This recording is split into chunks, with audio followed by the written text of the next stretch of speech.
ഭൂരഹിതരും ഭവനരഹിതരും ഇല്ലാത്ത കേരളമാണ് സർക്കാരിന്റെ പ്രഖ്യാപിത ലക്ഷ്യമെന്ന് ഉന്നത വിദ്യാഭ്യാസ സാമൂഹിക നീതി വകുപ്പ് മന്ത്രി ഡോക്ടർ ആർ ബിന്ദു. സ്നേഹക്കൂട് ഭവന നിർമ്മാണ പദ്ധതിയിലെ മൂന്നാമത്തെ വീടിന്റെ താക്കോൽ കൈമാറ്റം നിർവഹിച്ച് സംസാരിക്കുകയായിരുന്നു മന്ത്രി.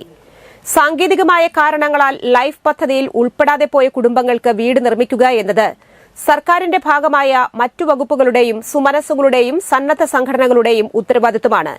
ഇതിന്റെ ഭാഗമായാണ് എല്ലാവർക്കും വീടെന്ന ആശയത്തിന്റെ ഭാഗമാകാൻ NSS തീരുമാനിക്കുന്നത്.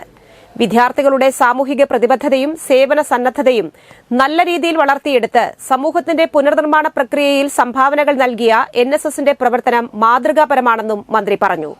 പദ്ധതിക്കു കീഴിൽ higher secondary national service scheme Thrissur ജില്ലയുടെ നേതൃത്വത്തിൽ Irinjalakuda saint Mary's higher secondary school national service scheme യൂണിറ്റിന്റെ സഹകരണത്തോടെ നിർമ്മിച്ചു നൽകുന്ന സ്നേഹക്കൂടാണിതെന്നും മന്ത്രി ഡോക്ടർ ബിന്ദു കൂട്ടിച്ചേർത്തു.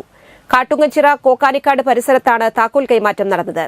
ജില്ലയിലെ 116 യൂണിറ്റുകളെ ഏകോപിപ്പിച്ച് നടത്തിയ സ്ക്രാപ്പ് ചലഞ്ച്, ബിരിയാണി ചലഞ്ച്, വിവിധ ഉൽപ്പന്ന നിർമ്മാണ വിതരണ ചലഞ്ചുകൾ വഴിയും നിരവധി സുമനസ്സുകളുടെ സഹായ സഹകരണങ്ങളിലൂടെ സമാഹരിച്ച വിഭവങ്ങളിലൂടെയാണ് ഭവനരഹിതർക്കായുള്ള ഭവന പദ്ധതി യാഥാർത്ഥ്യമാക്കിയത്.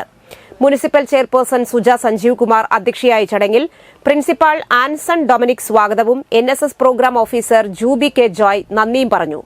സംസ്ഥാന NSS officer doctor RN Ansar വിശിഷ്ടാതിഥിയായ ചടങ്ങിൽ NSS programme coordinator doctor Jacob John NSS സന്ദേശവും ജില്ലാ കോർഡിനേറ്റർ MV പ്രതീഷ് പദ്ധതി വിശദീകരണവും നടത്തി. Doctor N Rajesh, father Lazar Kuttikkadan, Feni Ebin, KR Vijaya, MR Shaju, TM Latha, TV Binu, AA Thomas, OS Sreejith, Suryathejas, ER രേഖ, ES ശ്രീകല എന്നിവർ സംസാരിച്ചു.